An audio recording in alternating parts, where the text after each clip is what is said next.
Il a tout accompli. Et même quand on passe des épreuves, passe des moments difficiles, il est là pour nous porter en lui. Et il ne lâche rien. Amen. Il ne lâche rien. Même s'il y a des épreuves qui sont là, il ne lâche rien. Il est dans cette vallée de l'ombre de la mort avec nous aussi, dans les moments difficiles. Et il nous soutient par sa houlette. Amen, amen. Alléluia. Attends.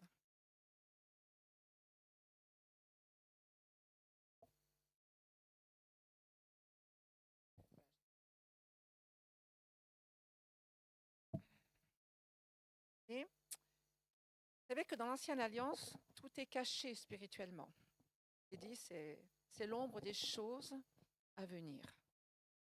Et nous, dans la Nouvelle Alliance, eh bien, nous avons la substance de ces choses. Nous vivons ces choses. Et beaucoup, comme Moïse, comme Ésaïe, qui a été un prophète évangéliste, ils ont vu de loin le Messie. Ils l'ont vu, mais ils ne l'ont pas vécu avec lui. Donc, par contre, nous, eh bien, nous sommes dans cette nouvelle alliance et nous vivons cette substance. Alors, ce matin, je vais vous faire voyager un petit peu. Ça va? Ok. Alors, on va regarder. Je ne sais pas si tu peux me mettre la première... son PowerPoint, la première vidéo. La première, voilà. On va parler du tabernacle. Enfin, en tout cas, je vais me baser sur le tabernacle ce matin. Vous avez entendu parler du tabernacle, vous voyez ça dans l'Ancien Testament. Et donc, vraiment, le tabernacle, c'est absolument extraordinaire l'étude. Et je vois Charlie déjà qui pétille des yeux. Donc, je vais prêcher pour lui. Enfin, je vais prêcher à sa place parce qu'il aime trop le tabernacle, je sais. Ouais. Voilà, parce que simplement, Dieu est parfait. Il a fait les choses parfaitement. Et quand il s'est adressé à Moïse pour cette construction, cet établissement de ce tabernacle, parce que Dieu voulait vivre, il voulait résider au milieu de son peuple. Ok? Donc ça, je pense que vous le savez tous. Et ce qui est extraordinaire, c'est que donc ce tabernacle était fait de 3 parties. Donc il y avait les parvis intérieurs, le lieu intérieur. Et puis ensuite, il y avait donc 2 parties dans le lieu saint et le lieu très saint. Et ils étaient séparés par un grand rideau épais. Voilà. Donc le lieu saint, le lieu très saint. Et tous les matériaux, tous les ustensiles représentaient Jésus, Yeshua Mashiach. On voit que l'or symbolise la divinité, donc on voit de l'or partout dans ce tabernacle. L'argent, c'est le symbole de la rédemption. L'airain, c'est le symbole de la souffrance de Christ. Et le bleu symbolise Jésus, le Fils de Dieu. Donc on va voir ces couleurs. Mais je ne vais pas rentrer dans tous les détails, mais pour vous donner un petit peu soif, peut-être d'étudier un petit peu aussi ce que c'était donc dans l'Ancien Testament. Le pourpre, c'est la royauté. L'écarlate, le sauveur souffrant, qui est donc le sang, donc, qui représente le sang, comme le cordon écarlate que donc Rahab avait mis donc, sur les murs de Jéricho. Et puis le fin lin, Jésus, qui est l'homme parfum. Donc vous voyez que tout le contour de ce tabernacle était fait de fin lin blanc et qui représente donc eh bien, Jésus, l'homme parfait. Il y avait le poil de chèvre aussi qui retenait les poteaux. Et ce poil de chèvre, c'est Jésus le prophète. Les prophètes portaient des vêtements de poil de chèvre. Ça symbolise vraiment l'office prophétique. Et les 4 couleurs que je viens de nommer, on les retrouve aussi dans les 4 évangiles, etc. etc. Donc c'est très intéressant de pouvoir étudier cela, parce que l'ancien et le nouveau fait un, et Dieu ne s'est jamais trompé, il n'y a pas d'erreur, tout est parfait. Amen. Donc Dieu voulait une clôture pour le tabernacle qui donnait accès donc sur donc les parvis extérieurs et intérieurs. Il y avait cette tente à l'intérieur de la clôture, donc qui était située vers l'ouest. Il y avait donc toutes les tribus qui étaient autour donc de ce tabernacle. Et donc la première chose qu'ils voyaient, sans comprendre, sans comprendre, ils étaient sous la loi, mais donc ils ont fait ce que Dieu leur a demandé. La première chose qu'ils voyaient, c'était la perfection de l'homme parfait quand il passait cette porte. Cette porte avait peut-être 4 couleurs, le bleu, le pourpre, l'écarlate et le blanc. Voilà. Et donc, la clôture devait être soutenue par du bois d'acacia. Le bois d'acacia, c'est un bois qui est très résistant, énormément résistant. Et ça représente l'homme, le Fils de l'homme. Ça représente, voilà, ça représente Christ, le Fils de l'homme. Donc, on voit donc vraiment la plénitude de Jésus-Christ dans tout cela. Et donc, nous sommes aussi, là, il y a 3 parties, mais nous sommes aussi 3 parties, corps, âme et esprit. OK? Par exemple, la cour intérieure, cette cour intérieure où il y avait l'autel, d'accord, l'autel des sacrifices, d'accord. Cette cour, c'est Jésus, notre salut, puisque Christ, donc, eh bien, on voit dans cet autel le sacrifice, et Christ a été ce sacrifice vivant pour nous. Et donc, on peut dire que aussi, c'est être sauvé dans ces parvis intérieurs, être sauvé, c'est le baptême d'eau. Voilà. Le lieu très saint, c'est l'âme, le Saint-Esprit. On va voir pourquoi. Avec le baptême du Saint-Esprit, et donc le Saint-Esprit, il nous sanctifie. Donc on peut voir ça, on verra ça dans le lieu saint. Et le lieu très saint, c'est donc, on a vu donc Jésus, le Saint-Esprit et le Père, avec le baptême du feu, qui est donc la purification. Et ça, c'est un domaine que le Seigneur vient dans nos vies faire son œuvre. Donc il y a une trinité en un, comme nous sommes un. Et que le tabernacle aussi vit en nous, les amis. Voilà. Voilà. Et donc, Jésus, quand il était sur terre, il n'a jamais dit « j'ai quelque chose ». Il a dit « je suis ». Oui, je suis. Dans les évangiles, on voit les 7 « je suis ». Ça va? Et donc là, il y avait 3 portes. Ce n'est pas si longtemps que j'ai découvert cela. C'est ce qui m'a soufflé ça. Mais la première porte qui donne dans le lieu, dans la parvis intérieure, s'appelle, en hébreu, s'appelait le chemin. La deuxième porte que vous voyez donc, qui donne dans le lieu saint, cette porte s'appelle, devinez, la vérité. On va voir la vérité donc à l'intérieur.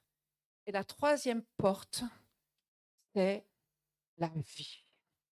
On verra pourquoi. Voilà. Donc, il n'y a pas de hasard, il n'y a rien de hasard. En hébreu, c'était ça. Donc, on voit donc la tradition juive, c'était ça. Et donc, on voit que l'autel des sacrifices est juste en face de la porte d'entrée. Donc, il fallait d'abord sacrifier. Comme nous, eh bien, donc nous rentrons dans le lieu saint, dans le lieu très saint, à cause du sacrifice de Christ. Et le centre, le fondement, c'est la croix. D'accord? Voilà. Et donc, ce qui est intéressant, c'est que dans ce sacrifice, l'autel des sacrifices, il y a encore ce « je suis » de Jésus. Jésus a dit « je suis le bon berger ». Le bon berger donne sa vie pour ses brebis. Je suis. Et donc, Jésus a donné sa vie pour chacun de nous. Ensuite, dans le lieu saint, tu peux me mettre, s'il te plaît, la deuxième déjà. Donc, on voit que la nuit, donc, il y avait ce feu surnaturel qui allumait, ce sanctuaire. Et donc, la nuée, le jour. Tu peux mettre la troisième maintenant, s'il te plaît. Voilà. Donc, on voit donc ces 2 parties, donc lieu saint et lieu très saint. Et tu peux mettre la quatrième, s'il te plaît. Voilà. Et là, voilà ce qu'il y avait dans le lieu saint. Donc, il y avait 3 choses. On voit que ce lieu, c'est le lieu de la vérité, le lieu de la révélation. On voit le chandelier qui éclairait tout le sanctuaire. Et ce chandelier devait être éclairé jour et nuit, constamment, constamment. Et ça, c'est le symbole de l'Esprit de Dieu. C'est aussi le Saint-Esprit et l'Esprit de vérité. Vous êtes d'accord? Amen. Et donc, Jésus a dit, « Je suis la lumière du monde ». Donc, on voit encore le « je suis » dans ce lieu. Ensuite, on voit les tables des propositions où il y avait donc les pains qui étaient frais, renouvelés continuellement, avec des coupes de vin pour les libations. Et donc, le pain, c'est le symbole de la parole de Dieu. La parole de Dieu est la vérité. OK, hein? Et Jésus a dit, « Je suis le pain vivant qui est descendu du ciel. Celui qui mangera de ce pain, eh bien, vivra éternellement. » Amen. et il est aussi le sceptre de la vigne.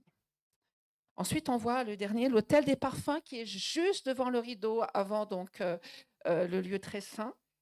L'autel des parfums, c'est un autel d'or, on l'appelle l'autel d'or, où l'on faisait brûler des parfums odoriférants. Et c'est l'autel vraiment de la prière, de la louange, de l'adoration. Et Jésus a dit, Dieu est esprit, il faut que ceux qui l'adorent en esprit et en vérité. Donc on voit vraiment que ce lieu-là, c'est vraiment la lumière, c'est la vérité. Et Jésus a dit une chose à cet autel. Jésus a dit, je suis la porte. Si quelqu'un entre par moi, il sera sauvé. Il entrera et sortira. Et il trouvera de quoi se nourrir. Amen. Donc, je suis la porte du ciel. En ce lieu d'adoration, c'est un lieu d'autorité, l'autel est à la porte des cieux. Et si une porte est ouverte, il y a des transactions des anges, la gloire, etc. Amen. Donc Jésus, le Fils de l'homme, a ouvert un nouvel ère. Il a dit à Philippe et à Nathanaël, rappelez-vous dans les évangiles, vous verrez désormais le ciel ouvert et les anges de Dieu monter et descendre sur le Fils de l'homme. Donc c'était la porte des cieux. Il inaugure ainsi cette nouvelle alliance en lui et donc il est même lui-même l'autel dans nos vies. Amen. C'est la porte des cieux, c'est la maison de Dieu. Alors, un autel est très important sur un territoire. Et même dans l'Église, je veux dire, l'autel est très important, l'autel des parfums. L'autel nous donne la capacité d'ouvrir le ciel afin que donc influencer la terre, changer les choses sur la terre, par nos louanges, par nos prières, etc., etc. Abraham a bâti un autel pour le sacrifice donc, de son fils Isaac, et Dieu fit à ce moment-là, dans ce lieu, il a pourvu bien sûr pour un bélier qui était dans un buisson, mais il a fait une alliance avec des promesses pour Abraham et ses descendants. L'autel. Noé, en sortant de l'arche, il a dressé un autel et Dieu fit une alliance avec lui. Vous voyez comme c'est important l'autel. Jacob, dans son rêve, voit l'échelle au 3e ciel avec les anges et Dieu en haut. Et il dit, mais Dieu, c'est ici la maison de Dieu, c'est ici la porte des cieux.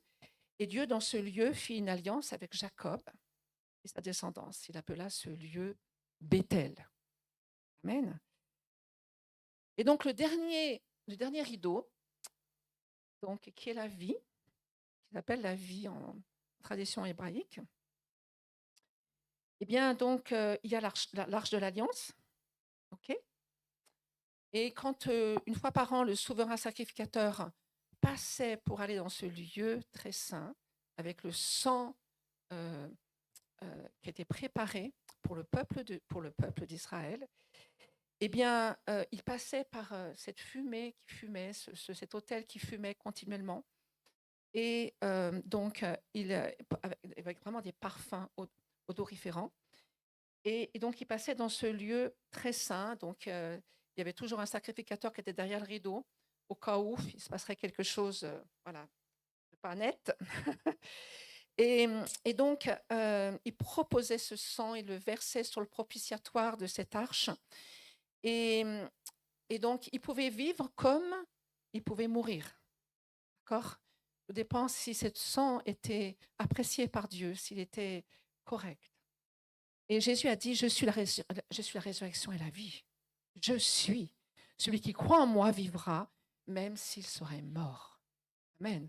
Donc celui qui croit, le voile s'est déchiré et il rentre dans ce lieu très saint et il a la vie éternelle.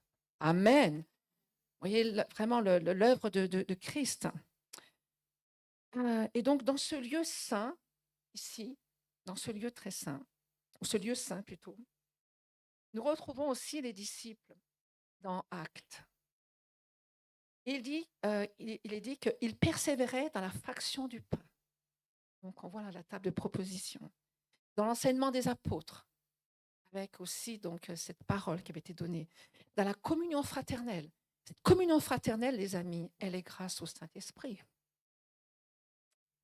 Grâce au Saint-Esprit. On est tellement différents des uns des autres. comment est-ce qu'on pourrait se rassembler ensemble avec différentes cultures, etc., etc.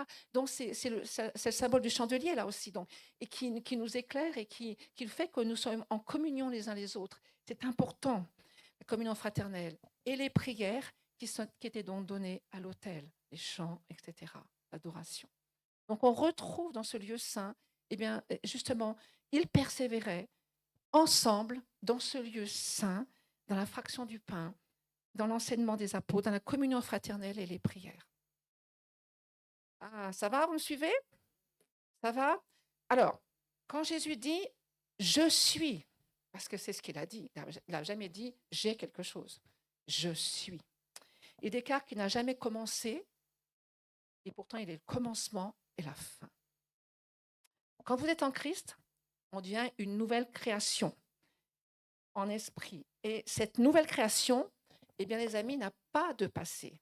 Elle vit dans le maintenant. On ne vit pas dans le futur, on vit dans le maintenant. Jésus a dit dans sa prière, moi en eux et toi en moi, afin qu'ils soient parfaitement un. Yes. Il parlait d'une unité plus profonde, franchement, qu'on ne réalise pas. On n'arrive pas à le réaliser, cela. Je suis chrétien et je suis rentré dans le je suis, parce qu'il est en moi. Et lui et moi sont devenus totalement un. Celui qui est uni au Seigneur est un seul esprit avec lui, c'est ce qu'il dit la parole. Mais pas deux, mais un seul esprit. Christ en toi, un seul esprit, il est uni en toi. Si je suis un seul esprit avec Christ, alors je n'ai pas de passé. Vous êtes d'accord avec ça? Si je suis uni avec Christ, je n'ai pas de passé. Je n'ai pas d'avenir non plus, parce qu'il n'en a pas, parce qu'il ne vit, Christ ne vit pas dans l'éternité, mais l'éternité vit en lui. Amen. L'éternité vit en lui. Donc, même Dieu ne verra pas le demain, mais demain le verra. C'est complètement... c'est vrai que ça nous chamboule un peu. Hein.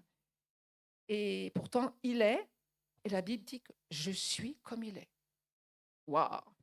Donc, je vous dis ça un petit peu pour faire exploser un petit peu les neurones ce matin. Mais pourtant, c'est vraiment la réalité.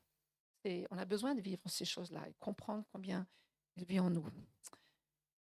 Alors maintenant, je vais prendre 2 Chroniques, chapitre 2, verset 6, si tu peux l'afficher, Erwan. Ah oui, j'ai passé quelque chose à ce niveau-là. Dieu dit à Salomon, c'est toi qui vas construire mon temple. Salomon, voilà, c'est compliqué. Et il dit, dans 2 Chroniques, c'est affiché, non, pas encore. Il dit, mais qui suis-je pour te bâtir une maison, si ce n'est pour faire brûler les parfums devant toi? Si ce n'est pour brûler les parfums odoriférants devant toi. Donc, on voit que la maison, elle est bâtie pour brûler des parfums. Il y a vraiment un but. Bien sûr, il y a les sacrifices, il y a tout le reste. Mais le but, c'est de pouvoir vraiment élever des parfums. Et tous les sacrificateurs dans le temple aimaient cette position d'aller justement s'occuper des parfums. Et vous savez, je répète, l'autel des parfums, c'est la porte des cieux. L'autel des parfums dans ta vie, c'est là, vraiment. Et c'est le lieu du gouvernement. C'est là. Rappelons-nous qu'on est le temple du Saint-Esprit. Hein. Donc, il a fait de nous quoi? Qu'est-ce qu'il a fait de nous dans Apocalypse? Il a fait de nous, Apocalypse 1, pardon. Il a fait de nous un royaume. Un royaume. Nous sommes un royaume. Et nous sommes des sacrificateurs pour Dieu, son Père. Des sacrificateurs. Pas seulement, on n'est pas seulement sauvés. Si nous sommes des fils et des filles de Dieu, nous sommes des sacrificateurs. C'est-à-dire que nous servons le Seigneur par nos louanges, par notre adoration, par nos prières. Et quand on vient le dimanche matin, nous sommes là pour servir Dieu. Quand nous servons, nous recevons. Si nous ne servons pas, nous ne recevons rien. Si je ne sème pas, je ne vais pas récolter. C'est une loi spirituelle, c'est vrai. Donc, voilà. Donc, la qualité vraiment principale dans notre temple, c'est d'offrir ces parfums d'une bonne odeur pour Dieu. Et nous sommes aujourd'hui le lieu du parfum pour Dieu. Entendez ça. Vous pouvez dire à votre voisin, nous sommes le lieu du parfum. Amen. Pour Dieu le Père, nous sommes la bonne odeur de Christ parmi ceux qui sont sauvés. Alléluia. Alors, la question, c'est quelle odeur monte de nos vies? Le but du parfum, c'est de se répandre. Et ça, vraiment, ça passe par une relation restaurée. Je vais en parler un peu plus loin. Il faut que nos hôtels soient guéris afin que la bonne odeur soit répandue. C'est important. Est-ce la bonne odeur de nous-mêmes que nous donnons quand nous sommes ensemble ou quand on est même chez nous? Est-ce que c'est la bonne odeur de ce que nous savons? Par exemple, dans nos prières. Disons, des fois, on a tendance à prier de la même façon. Est-ce que c'est la bonne odeur de moi-même? Ou est-ce que je suis inspirée? Est-ce que je laisse le Saint-Esprit me laisser prier avec lui pour que ça puisse être une odeur qui corresponde à ce qu'attend Dieu sur le trône? Dans ma louange, dans ma adoration, est-ce que je suis toujours fixée sur Jésus-Christ? Quand je loue le Seigneur, quand j'adore, est-ce que Jésus est au centre de cette adoration? C'est pour ça que c'est important de... Vous savez, on fait souvent des œuvres mortes. Il y a beaucoup d'œuvres mortes qui ne servent à rien. Et le Seigneur veut vraiment purifier, vraiment venir guérir notre territoire pour avoir cette bonne odeur de Christ. Souvent on dit, oh, je suis obligé de vivre ce temps de louange. J'aime que la parole. J'aime que quand on enseigne, etc., etc. Oh, ça dure trop longtemps, 3/4 d'heure de louange. Oh là là, c'est trop long. Écoutez, allez derrière le voile et vous verrez combien de temps il loue là-haut. J'ai pas envie de louer. J'en peux plus de ma vie. Je peux pas aujourd'hui, je peux pas te louer. Ça va pas. Ça va pas. Viens à mon secours, fais quelque chose. Alors des fois, il y a la mortification, du manque de pardon dans nos vies. Ça, c'est pas la bonne odeur. Le Seigneur attend. La bonne odeur, c'est l'amour. C'est la relation restaurée. Et Jésus cherche ce parfum de l'amour. Il cherche ce parfum de l'amour. Un cœur vrai, un cœur sincère. On ne peut pas tricher avec Dieu. On ne peut pas tricher avec le Saint-Esprit. Hein. Parce qu'on attriste le Saint-Esprit quand on fait ces choses qui ne sont pas ce que le Seigneur attend. Et servir le Seigneur dans la louange, l'adoration, c'est un honneur. C'est un honneur. Pour tous ceux qui se tiennent devant, que ce soit dans le chantre, la louange, mais même nous, c'est un honneur de pouvoir participer avec le ciel de gloire à vivre ces temps de louange et d'adoration. C'est un honneur d'être des sacrificateurs, d'être des prêtres devant le roi des rois et de monter ces parfums, ces prières qui sont gardées dans des coupes devant le trône. C'est un honneur. Et il faut honorer notre Seigneur par nos bouches, dans la vérité. Autrement, il faut passer par la repentance, c'est important, et il faut se repentir des fois. Parce que quand nous nous repentons, il y a de la puissance sur l'autel. C'est la reconnaissance, c'est l'amour. Alors, on va prendre Nombre 16, s'il te plaît, Arwen. Chapitre 16, versets 46 à 48. Donc là, on va voir que Moïse et Aaron, ils ont un sacré problème. Il y a vraiment un problème au niveau de l'offrande du parfum. Et Aaron doit amener un bon parfum pour arrêter la plaie. Je ne sais pas si vous vous rappelez cette histoire. Et donc, je reprends, donc je vais vous le lire. Je ne sais pas si tu l'as, oui. Et Moïse dit à Aaron, au verset 46, « Prends le brasier, mets-y du feu du dessus de l'autel, pose-y du parfum dépose du parfum, va promptement vers l'assemblée et fait pour eux l'expiation, car la colère de l'Éternel a éclaté, la plaie a commencé. Aaron prit le brasier, comme Moïse avait dit, et courut au milieu de l'assemblée. Et voici la plaie avait commencé parmi le peuple. Il offrit le parfum et fit l'expiation pour le peuple. Il se plaça entre les morts et les vivants, et la plaie fut arrêtée. Il a pris du feu de l'autel, c'est un feu saint. Il a rajouté le parfum, et avec cela, cette plaie s'est arrêtée. Il y a vraiment une réelle puissance quand nous offrons des parfums dans tous les combats, dans les jugements, dans les plaies. Ce que disait tout à l'heure Frédéric, dans les moments difficiles, les moments où on est out, où on sent que ça ne va plus, où on est chargé, etc., etc. Si tu offres ce parfum, si tu offres ton parfum mêlé avec celui de Christ, c'est là qu'il y a la victoire. C'est là qu'il y a la puissance. C'est là qu'il peut commencer à vraiment accomplir la volonté, accomplir sa volonté pour toi. Vous comprenez ce que je suis en train de dire? C'est important. Il y a la puissance. Amen. Parce que l'autel est un lieu de gouvernement. Il y a la puissance dans la louange par l'esprit. Il y a la puissance dans l'adoration par l'esprit. L'intercession par l'esprit dans nos vies est conduite par le Saint-Esprit. Il y a la puissance. Amen. Alors, comment cela fonctionne dans le gouvernement divin? Quel est le modèle?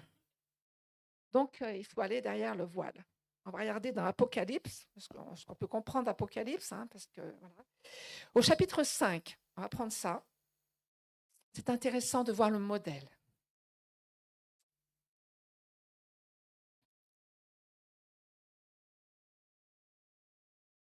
Un gouvernement terrestre, c'est des assemblées, assemblée nationale, assemblée, machin, et donc on discute, on papote, on discute. Voilà. C'est pas pareil, du tout, du tout. Alors, chapitre 5, versets 8 et 9. Quand ils eurent pris le livre, les 4 êtres vivants et les 24 vieillards se prosternèrent devant l'agneau, tenant chacun une harpe et des coupes d'or remplies de parfums, qui sont les prières des saints. Et ils chantaient un cantique nouveau. Vous voyez que le trône, c'est le cœur de Dieu. Et le lieu du gouvernement, c'est vraiment le lieu par excellence, c'est là où les choses se décident.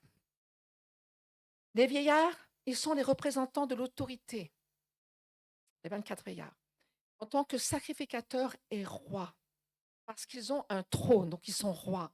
Ils ont des couronnes, donc ils sont rois. Et ils sont des sacrificateurs parce qu'ils tiennent des instruments et des coupes, des parfums, des prières des saints. Donc on voit qu'aujourd'hui, le gouvernement fonctionne avec un leadership de prêtres. Dans le ciel, c'est comme ça. C'est pour ça qu'il a fait de nous un royaume des sacrificateurs, qui portent la présence de Dieu, qui portent la gloire de Dieu, qui portent la sainteté de Dieu. Amen. Et ce gouvernement fonctionne avec de la musique et des parfums. Waouh! Waouh! Je crois que c'est un petit peu différent, nous, sur Terre. Ils disent ce qu'ils voient et ils chantent ce qu'ils voient. C'est intéressant pour nous aussi, quand on commence à louer, adorer. Qu'est-ce que j'entends? Qu'est-ce que je vois? Qu'est-ce que je prononce? Qu'est-ce que je chante? Pour être vraiment en harmonie avec ce ciel de gloire. Le gouvernement de Dieu dans le ciel passe par des parfums qui sont la louange et les coupes d'or remplies des parfums, des prières des saints. Et ils chantent un cantique nouveau. Qu'est-ce qu'ils chantent? On peut regarder? Après, s'il te plaît. Tu es digne de prendre le livre et d'en ouvrir les sceaux, car tu as été immolé. Amen. Et tu as racheté pour Dieu par ton sang des hommes de toute tribu, de toute langue, de tout peuple et de toute nation. Alléluia. Un peu plus loin. autour du trône des êtres vivants, et leur nombre était des myriades et des milliers et des milliers. Continue. Il disait d'une voix forte, l'agneau qui a été immolé est digne de recevoir la puissance, la richesse, la sagesse, la force, l'honneur, la gloire et la louange. Voilà, ils prononçaient ces mots, c'est ce qu'ils entendaient dans le ciel. Amen. Donc ils avaient ces coupes, ils avaient ces instruments, ces harpes et ces coupes remplies des parfums. Amen. On voit dans Apocalypse 5, on ne va pas le lire, mais c'est la fumée de ces parfums qui vont être déversés sur la terre à un moment donné. C'est toutes nos prières qui vont être exaucées. Tout ce qui va, à un moment donné, les choses vont être dévoilées totalement. Amen. Donc le modèle qui est donné dans les cieux est pour nous pour gouverner. Amen. Pour gouverner. En toi, il y a l'autel des parfums. La louange fait partie du gouvernement de Dieu. Il y a la puissance à l'autel. La louange et l'adoration, je répète, fait partie du gouvernement de Dieu. L'autel a un territoire. Quand on élève ensemble, en tant que communauté, quand on élève cet autel, il y a un territoire que nous possédons. Il y a un gouvernement qui s'établit, une autorité qui s'établit. Dieu parle du ciel sur la terre. Il parle sur ce territoire et il répand son parfum. Amen.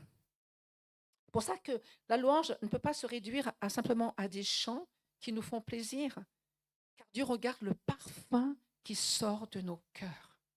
Il regarde à ça. Et ce parfum doit être vraiment une adoration en esprit et en vérité. Il est dit dans Hébreux 13, verset 15, « Par lui offrons sans cesse à Dieu un sacrifice de louange. » Offrons sans cesse. Quand on parle de l'autel d'or, autel des parfums, c'est Jésus. Et là, dans mon cœur, je peux élever vraiment mon parfum d'amour. On a besoin que nos parfums soient purifiés par le Saint-Esprit.